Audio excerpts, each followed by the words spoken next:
Yes.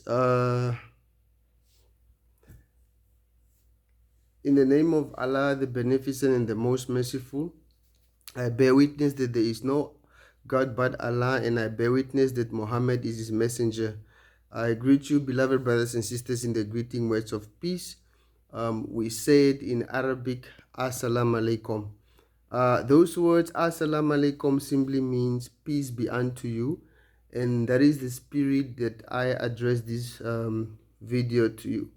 Okay, now the reason why I'm putting through this video is because I came across a video um, released by our brother, our prominent brother and activist, brother Saddam Amusheelo. And I have to say with deep humility that, look, the brother is right. Unfortunately, it seems like there are Namibians who are really comfortable in poverty. They are comfortable in unemployment. They are basically comfortable with the way things are.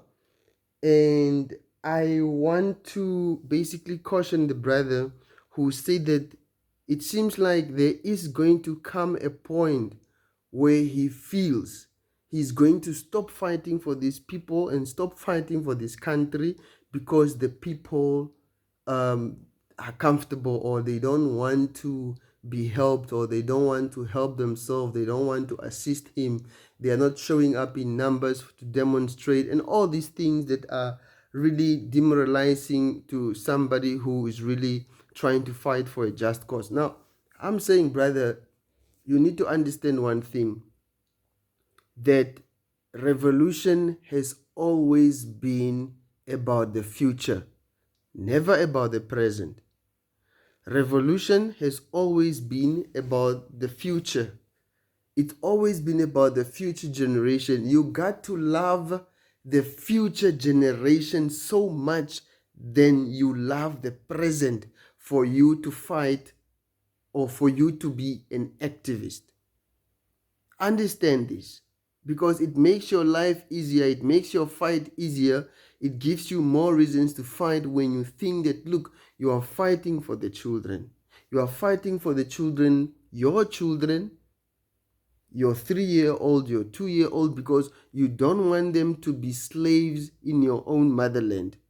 You don't want them to be slave to an unjust capitalist system that is basically pushing our country more and more into a disposition. So you got to love the future generations so much. The little babies that we are making each and every day, you got to love them so much for you to want to be on this cause, for you to want to be on this path, because just as our forefathers loved us, all right, just as our forefathers loved us for them to go to war, they went to war for us because they knew that the freedom was not for them to enjoy at the time. The freedom was not for them to enjoy at the time. The freedom was for us to enjoy. Political freedom was not for them to enjoy. Political freedom was for us to enjoy. Now, we might not enjoy economic freedom in our lifetime, right?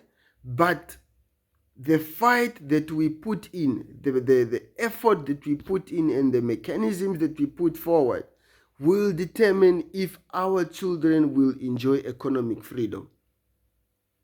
So it's that simple. You're not fighting for these guys, these lazy guys that are here.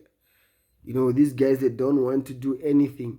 These guys that don't want to say anything. These guys that don't want to stand up for, against the Chinese that are looting so much resources in our country, not paying tax and all these things. These things, you are doing it for the future generations, because as brother Job Amupanda likes to ask, he says, what will you say, let's say 10 years from now, when things are really miserable and really bad for your country?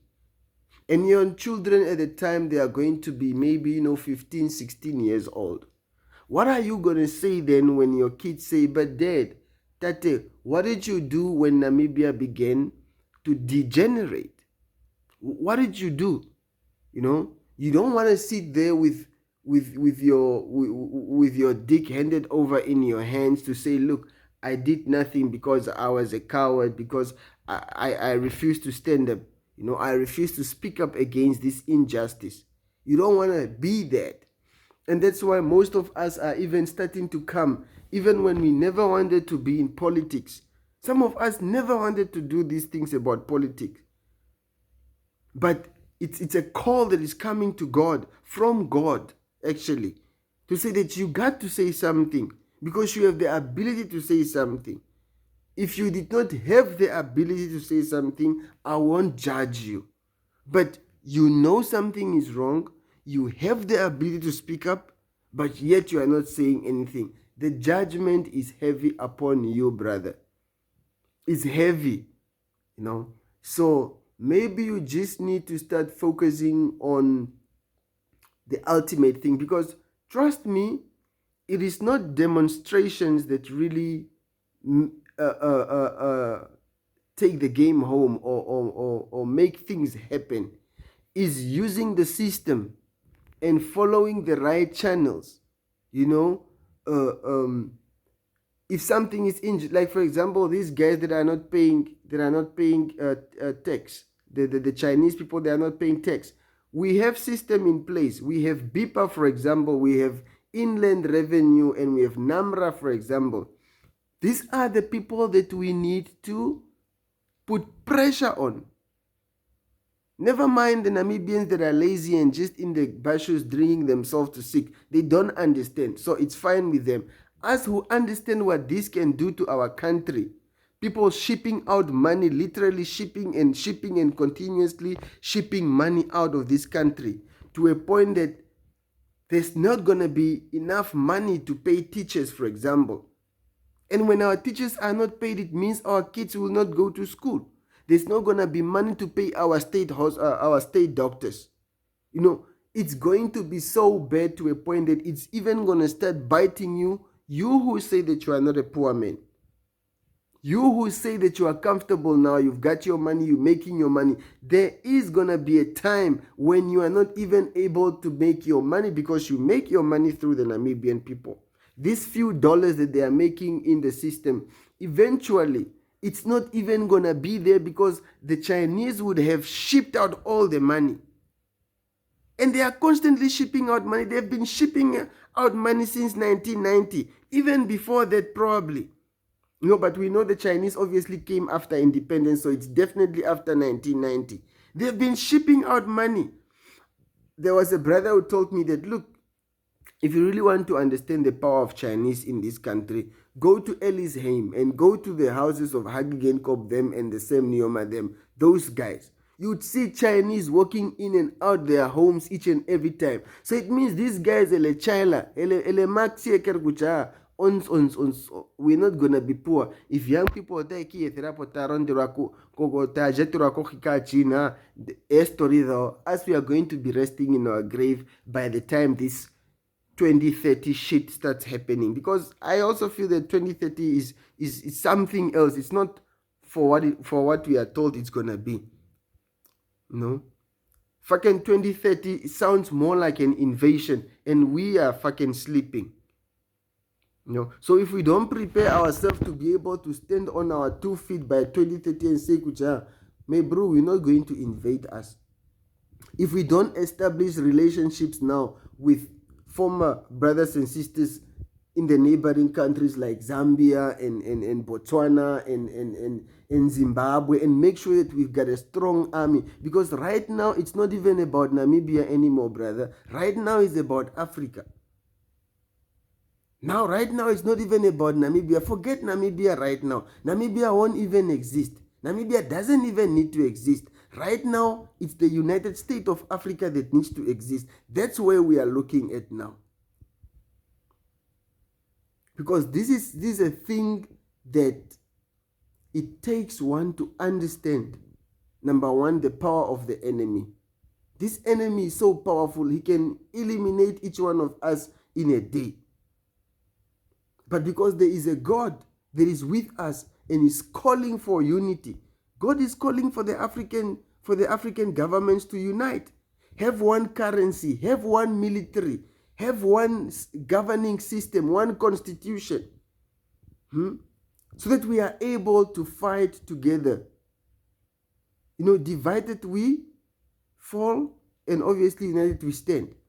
So if we don't unite as an African community, if we don't unite, then it's going to make it difficult for our brothers and sisters in America that are being gunned down all over the diaspora.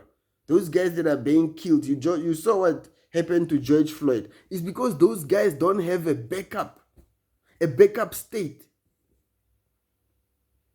I just heard now that in America, I just saw today on a video that in America there were some few white boys that basically took AK-47, went into a shopping mall and went and slaughtered students, mostly Chinese students. Watch out what the Chinese government is going to do.